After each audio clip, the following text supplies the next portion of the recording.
Pour parler d'Europe est une série de conversations sans frontières produite par l'Institut français de Roumanie à Timișoara. Je suis Mihaela Dedeoglu, votre hôte, et je vous donne rendez-vous chaque semaine pour un dialogue avec des artistes, écrivains, historiens, sociologues et créateurs européens. Aujourd'hui, j'ai le bonheur d'avoir avec la philosophe française Monique Cantos-Perber, directrice de recherche au CNRS, auteure de plusieurs ouvrages de philosophie antique et de philosophie morale contemporaine, membre du Comité consultatif national d'éthique. Le titre complet, c'est Pour les sciences de la vie et de la santé. Je pense que c'est très important. C'est un comité qui existe depuis bientôt 40 ans. Vous avez animé également une émission sur France Culture, Monique Cantos-Perber. Je dis ça juste pour un clin d'œil à mon métier de réalisatrice de radio, question d'éthique. Alors, nous allons parler aujourd'hui des questions d'éthique avec vous, même si parmi les premiers sujets abordés par ce comité consultatif national d'éthique, on a retrouvé des questions posées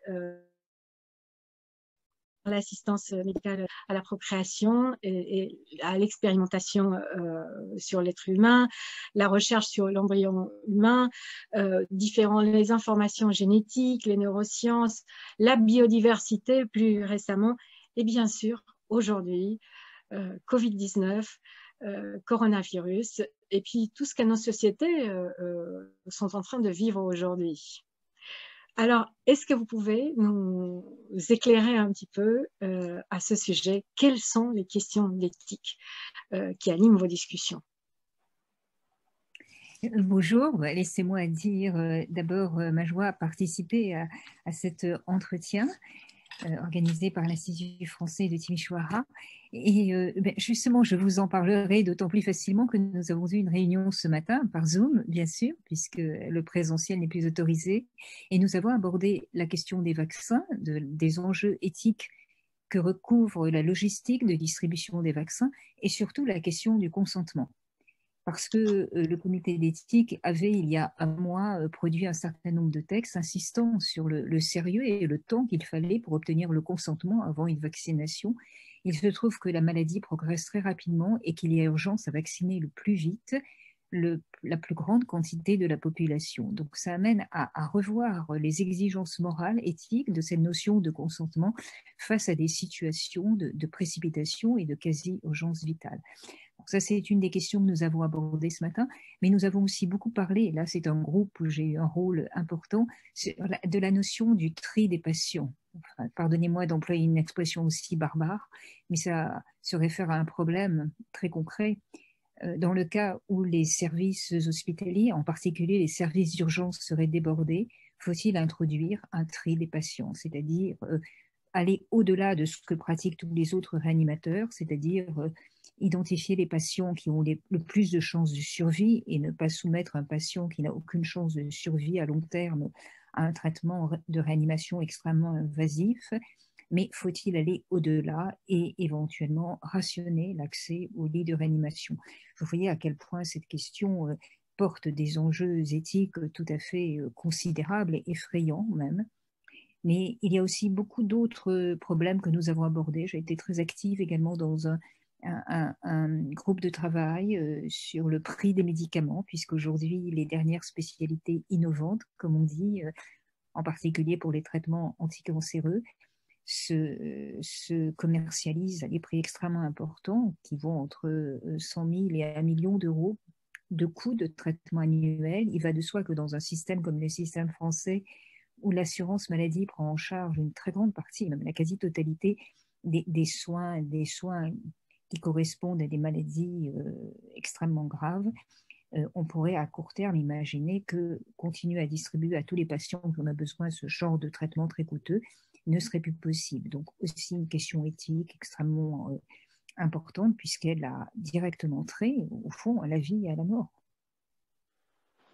Comment se déroule une session de consultation? Peut-être vous pouvez nous expliquer d'où on part et où on va en fait.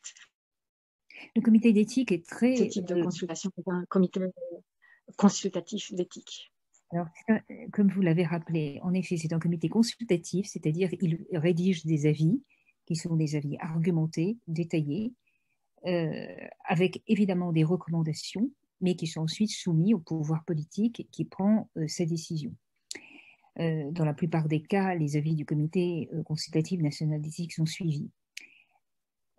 C'est un comité qui est très pluridisciplinaire. Il y a des médecins, différentes spécialités médicales, mais aussi des représentants des soignants dans toutes les diversités, dans toute leur diversité, y compris des infirmiers.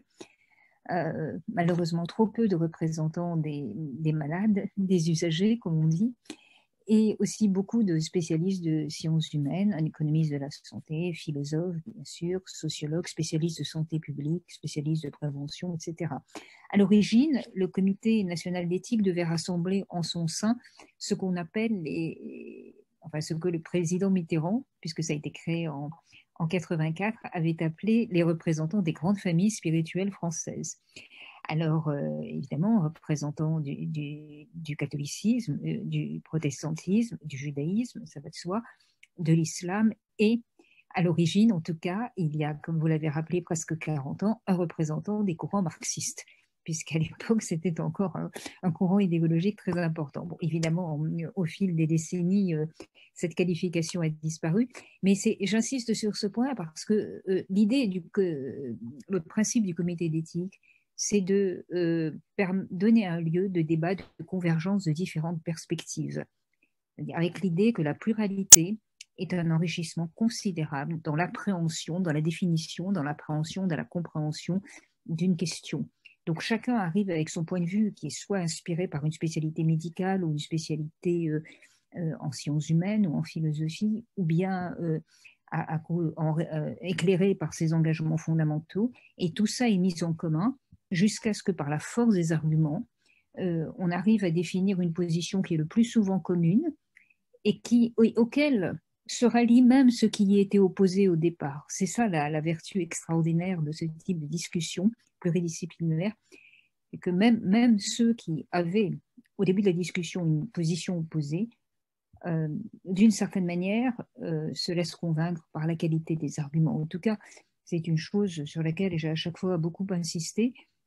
Il arrive parfois que nous devions rédiger un avis dissident. Ça m'est arrivé à 2 reprises de proposer un avis dissident parce que je n'étais pas d'accord avec la recommandation qui émanait de nos discussions. Mais évidemment, cet avis dissident n'a de valeur que s'il est appuyé sur une argumentation extrêmement rigoureuse. Et qu'est-ce qui se passe ensuite? Vous rédigez une recommandation, mais est-ce que cette recommandation peut se transformer en loi ou en règle de société? Parce que le but, c'est ça, non? De transformer nos sociétés quelque part. Et le plus souvent, c'est le cas. Si vous voulez, je prends les 2 avis dont j'ai parlé sur le prix des médicaments, par exemple. Évidemment, il ne s'agit pas de changer l'économie de l'innovation pharmaceutique. Les big pharma, comme on dit, dépensent beaucoup d'argent pour conduire des recherches colossales et des essais cliniques sur des médicaments, sur des molécules qui peut-être ne seront pas efficaces. Donc, il y a une prise de risque telle qu'elle doit être rémunérée, bien évidemment. Mais d'un autre côté, la santé est un bien public et il va de soi que l'assurance maladie, qui est l'acheteur de tous ces médicaments, en tout cas en France, doit également se faire entendre et faire valoir ses exigences. Nous avons recommandé un protocole de négociation qui est en cours d'application. Donc, d'une certaine façon, ça ne s'est pas traduit par une loi, mais ça s'est traduit véritablement par un changement de pratique dans les négociations de fixation des prix entre les représentants de l'industrie pharmaceutique et la puissance publique. Mais il y a d'autres sujets, par exemple sur la procréation médicalement assistée, dont je n'ai pas eu l'occasion de parler jusqu'à présent, la possibilité pour une femme entre 35 et 40 ans et qui n'a pas pu envisager une grossesse avant cet âge-là et qui aura du mal à l'envisager possiblement avant l'âge de 40 ans, la possibilité qui pourrait lui être donnée de conserver ses ovocytes, c'est-à-dire de procéder à un prélèvement d'ovules et de les congeler, euh, au cas où elle ne pourrait pas être enceinte spontanément et qu'il faudrait recourir à une procréation médicalement assistée, la qualité d'ovule qu'elle aura conservée quand elle était plus jeune sera bien supérieure à la qualité des ovules qu'elle aura à 40, 41 ou 42 ans. Eh bien, cette recommandation, et j'ai vraiment été très active sur ce sujet, cette recommandation, qui était à l'origine pas du tout dans le programme, dans ce que le gouvernement avait prévu comme élément de la loi de bioéthique, a fini par être acceptée. Il y a tout lieu de penser que dans quelques mois, ce sera une disposition législative. Donc là, une recommandation du comité d'éthique qui n'était pas du tout majoritaire, si l'on peut dire, a fini par s'imposer et sera la matière d'une loi. Idem pour le tri des patients, nous étions nombreux à nous opposer à une formalisation et une sorte de classement de critères en fonction desquels on trierait les patients, parce que ça me paraissait ouvrir à des choix de vie et de mort qui dépassent très largement ce que la médecine peut faire, y compris en situation d'urgence. Et là encore, nous avons été suivis sur ce point. Donc l'impact sur la décision publique, que ce soit sous forme de loi ou autrement, est très réel. Nous avons eu en 2020 en fait des problèmes à débattre, des différentes situations qui parlent des limites, les limites de la médecine, les limites des savoirs, les limites, comme vous dites, de la vie et de pouvoir de la possibilité des médecins d'intervenir, les limites donc des systèmes de santé, mais aussi les limites de la société qui accepte ou accepte pas différentes situations, entre autres l'état d'urgence. Et je sais que vous avez pris une position à ce sujet plusieurs fois.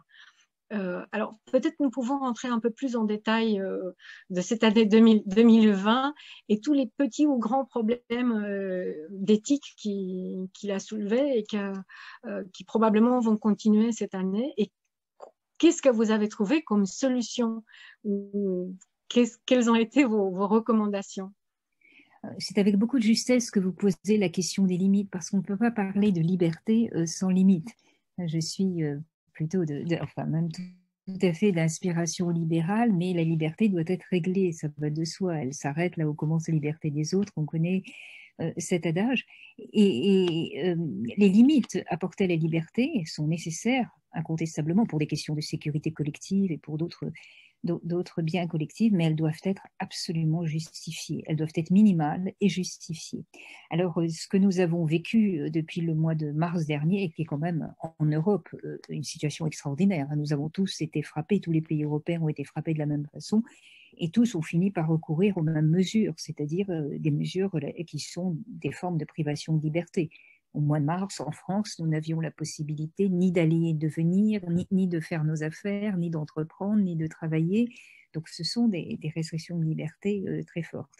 Alors, justement, aujourd'hui, et c'est un enjeu majeur parce qu'il débouche d'une certaine manière sur le risque de populisme que connaissent beaucoup d'États européens, aujourd'hui, dans des situations de crise comme celle-là, qui sont des situations exceptionnelles, on a toujours tendance à recourir à des procédures d'exception, justement.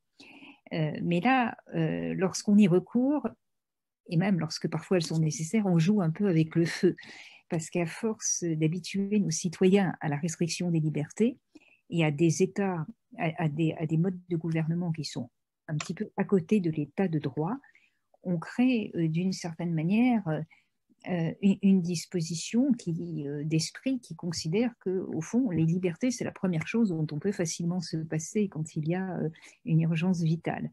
Comme si la liberté passait en dernier, en fait. Or, si nous vivons dans des États comme le nôtre, des démocraties libérales représentatives, c'est bien parce que nous tenons plus que tout à la liberté.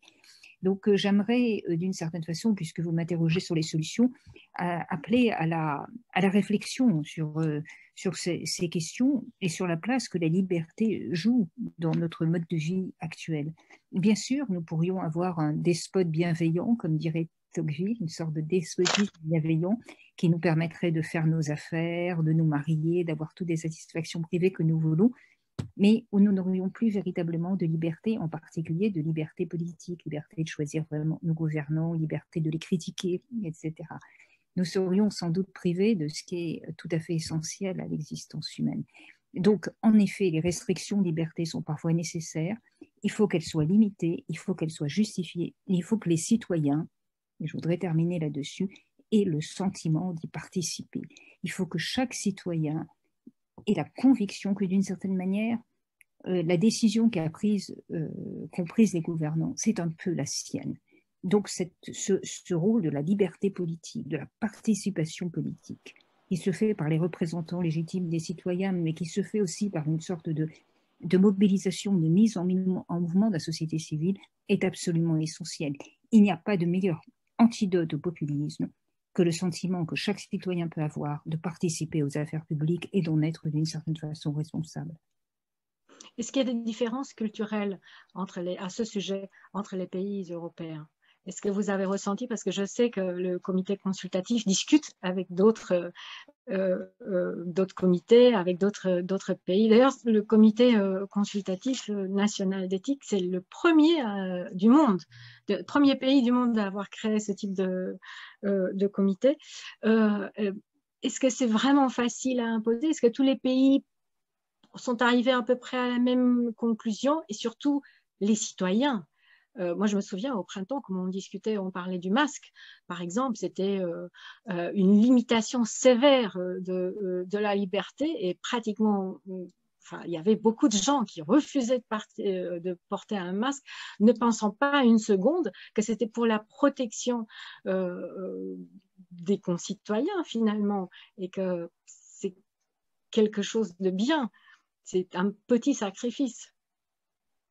Oui, alors tout à fait. Le comité d'éthique français, comme vous l'avez rappelé, c'était le premier, mais c'est dans ce type d'existence-là le seul. Il y a un comité d'éthique en Allemagne aussi, qui est fédéral, mais dont la portée est quand même moindre. Et dans la plupart des autres pays européens, les comités d'éthique sont des comités d'éthique qu'ils ont créés ad hoc, si vous voulez, pour une question. On crée un comité pour la procréation médicalement assistée, un comité pour autre chose. Il n'y a pas cette espèce de permanence avec ce que ça suppose d'historique des décisions, de référence quand même plus ou moins à un corps de valeurs et de normes qui se constituent au sein du comité année après année. Lorsque vous parlez de la responsabilité de chacun, vous abordez une question très importante. Et elle se pose à propos du masque et des mesures de protection, puisqu'en effet, le masque n'est pas tant destiné à se protéger soi-même qu'à protéger les autres, de ce qu'on pourrait évidemment expectorer pour entrer dans les détails. Mais la question est encore plus décisive et d'actualité, si je puis dire, avec la vaccination. Puisque la vaccination a été au début, et c'est même, on retrouve dans une question historique qui a été très importante, au début du XXe siècle en France, 1902, 1903, 1904, il y a eu des débats considérables sur le principe de la vaccination obligatoire. Ça n'existait absolument pas. L'idée qu'on oblige des gens à se vacciner, ça paraissait totalement inadmissible. Et après des années de réflexion, c'est un gouvernement libéral, justement, qui a démontré que pour la défense de la liberté, il fallait accepter le principe d'une vaccination obligatoire, qui à première vue va complètement à l'encontre de la défense des libertés. Pourquoi ?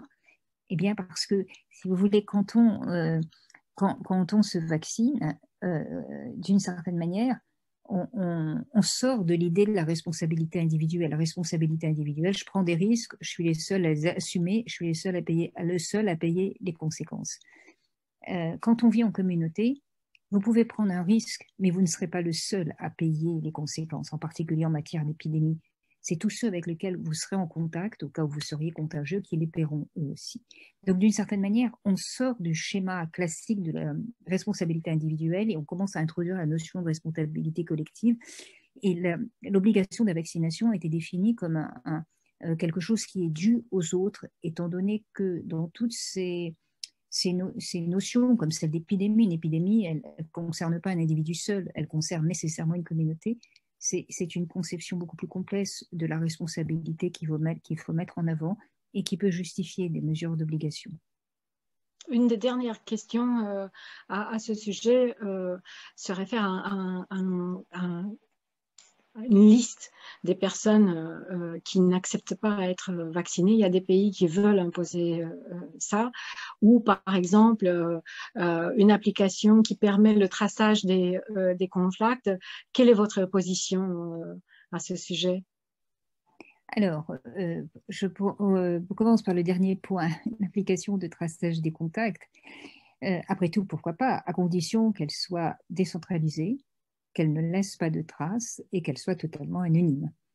Alors, il se trouve que plusieurs pays européens ont pris le parti d'un dispositif de ce genre. Ce n'est pas le parti qu'a pris la France, mais ce qu'on peut redouter plus que tout, et je pense qu'en France, ça explique le très peu de ralliement à cette solution, puisque au bout du compte, il y a moins de 20% de la population qui a téléchargé l'application Stop Covid de traçage des contacts, c'est le fait que rien ne garantit que la base de données qui sera obtenue ne sera pas un jour intégrée à une base de données nominative concernant les patients. Ça, c'est un risque majeur. Si c'est un système décentralisé, système Bluetooth, sans géolocalisation et complètement anonyme, pourquoi pas à titre de mesure temporaire, à condition que son efficacité ait vraiment été démontrée. Pour l'instant, l'efficacité est très limitée puisque, comme un pourcentage insuffisant de la population l'a adopté, ça ne peut pas réellement se révéler être un outil de détection. Et pour le passeport vaccin, le passeport du vacciné qui permettrait de circuler librement en Europe, mais de toute façon, la question ne se pose pas tant que la vaccination n'est pas obligatoire. La question ne se posera que quand il y aura que toute personne qui veut être vaccinée aura eu accès à un vaccin, ce qui est loin d'être le cas. Aujourd'hui, en France, on dit que la population qui le souhaite ne sera pas vaccinée avant le mois de septembre. Pour l'instant, on est quand même en période de ressources extrêmement rares. Il est très difficile d'accéder à un vaccin, même quand on a une situation médicale qui le justifie amplement. Quand toute la population aura pu accéder à un vaccin, se posera le problème du caractère obligatoire de ce vaccin. Pour un certain nombre d'activités, après tout, ce n'est pas absurde. On demande bien, la vaccination est obligatoire pour les enfants, sans quoi ils ne sont pas scolarisés en France. Donc, ça existe déjà. Ce n'est pas quelque chose de complètement nouveau et qu'on va inventer pour la circonstance. Maintenant, c'est une mesure qui ne pourra être définie qu'à l'échelle européenne, puisque un pays ne va pas interdire l'entrée sur son territoire en raison de l'absence ou de la présence de vaccins. Il le fait actuellement, mais en raison de risques de contamination accrue. Sans un accord avec tous les autres pays européens. Donc ce sera un nouveau défi pour l'Europe, mais si je peux terminer sur une note optimiste, puisque notre avenir est quand même très largement européen, au terme de cette première séquence terrible qui a été la crise Covid depuis le mois de mars dernier, l'Europe a montré, après des débuts difficiles, a montré une réactivité, un enthousiasme, une capacité de se projeter vers l'avenir et vers l'action collective qui a été tout à fait remarquable. Le nombre de dossiers qui ont été résolus, le vote du budget européen, le vote du plan de relance, le règlement du Brexit, l'approfondissement sur la notion d'état de droit et de conditionnalité, les deux recommandations sur la régulation des GAFA, du côté des données personnelles et du côté économique et concurrence. C'était vraiment des dossiers qui étaient en chantier depuis longtemps et que l'Europe est arrivée à conclure avec une énergie, une capacité de se projeter vers l'avant qui donne beaucoup de raisons d'espérer pour l'avenir. Monique Cantos-Perber, une dernière question. Est-ce que pendant cette période, cette année 2020, les philosophes ont eu des difficultés particulières à trouver des solutions ou à se poser des questions? Alors, se poser des questions, d'une certaine manière, c'est une seconde nature pour un philosophe. Mais encore faut-il que ce soit les bonnes questions. C'est ça le problème le plus souvent. Et comme vous l'avez dit, la réflexion est évidemment très intéressante par elle-même, mais elle est très intéressante dans une période de mobilisation collective si elle aboutit à des propositions, à des recommandations, à des voies d'action. Pour cela, deux conditions sont requises. D'abord, la lucidité sur la situation. Se poser des bonnes questions, ça veut dire d'abord être extrêmement lucide sur les faits. Et là, j'ai pu constater quand même, et c'était une chose positive, que mes collègues philosophes se sont de plus en plus intéressés aux informations, aux données, aux informations médicales. Il y a eu véritablement chez certains une véritable reconversion. Donc ça, c'est très bien. Et puis quant aux solutions qui peuvent être proposées, il y a des solutions qui sont des recommandations intellectuelles, par exemple une meilleure association des citoyens, des modalités de participation beaucoup plus fortes à la vie démocratique, qui fait que les décisions sont acceptées, parce que c'est bien pour nos gouvernants de prendre des bonnes décisions, mais encore faut-il qu'ils arrivent à convaincre la population que ce sont des bonnes décisions et que la population les intériorise et les applique, sans quoi les meilleures décisions, elles restent sans effet. Donc là, les philosophes ont un rôle majeur à jouer en réfléchissant aux conditions de l'acceptation, et surtout les philosophes sont parvenus, en tout cas c'est ce que je souhaiterais qu'ils fassent, à maintenir une voix critique qui n'est pas une voix idéologique, qui n'est pas une voix de dénonciation, qui n'est pas une voix d'accusation systématique, mais qui est véritablement une voix qui appelle constamment à l'enrichissement de la délibération et au fait et qui rappelle la nécessité qu'il faut toujours écouter son contradicteur pour parvenir à une meilleure décision. On décide jamais bien tout seul. On décide dans l'échange et dans la confrontation. Voilà une bonne conclusion. Merci infiniment, Monique Cantos-Ferber. Vous avez suivi Pour parler d'Europe, une série d'entretiens avec des artistes, écrivains, historiens, sociologues et créateurs européens, produits par l'Institut français de Roumanie à Timișoara, avec le soutien de ses partenaires, Aquel, Everience et Elba. Je suis Mihaela Dedeoglou et je vous donne rendez-vous la semaine prochaine.